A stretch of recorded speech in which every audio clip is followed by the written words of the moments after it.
The new head of the competition watchdogs put the franchise sector on notice that it will be keeping it under much closer scrutiny.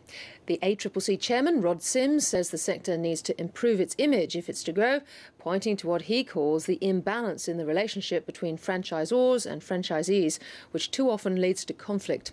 They weren't his only targets, though, also getting a warning shot across the bows: the big supermarkets, telcos and airports. Here's Andrew Robertson.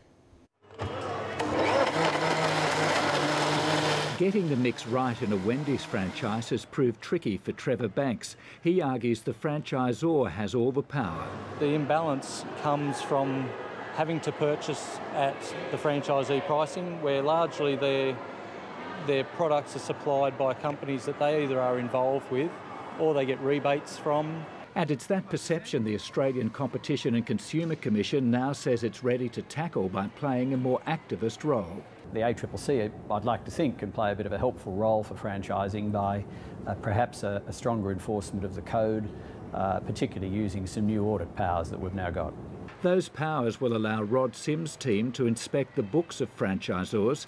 However, industry veteran Mike Padden believes many franchisees bring their problems on themselves by a failure to properly investigate the businesses they buy. We find that they do not contact existing franchisees, do not really check out the system, don't understand the franchise agreement often, and often don't go to their accountant to find out whether the figures are correct. Even if franchisors are forced to open up their books, Wendy's Trevor Banks is not convinced it will solve many problems. It's always been a legal issue where the franchisors are saying, this is our legal requirement. To me, it's always been a moral issue. In a wide-ranging speech on competition, Mr Sims indicated the ACCC will also be looking hard at a number of other sectors. One of those is supermarkets, and in particular the relationship Coles and Woolworths have with their suppliers. We can look at their supplier arrangements in terms of making sure there's no unconscionable conduct, and we can look at the fact that they're not misusing their market power, perhaps in the way they deal with branded products that may be competing with their own private label products.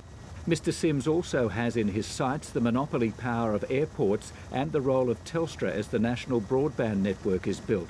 But he played down suggestions the ACCC will become more aggressive under his watch. I've just been in the job now for about 10 weeks and I'm trying to set out areas that I think the ACCC should be focusing on.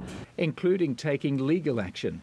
Mr Sims says he believes the competition regulators' approach to the courts in the past may have been too conservative.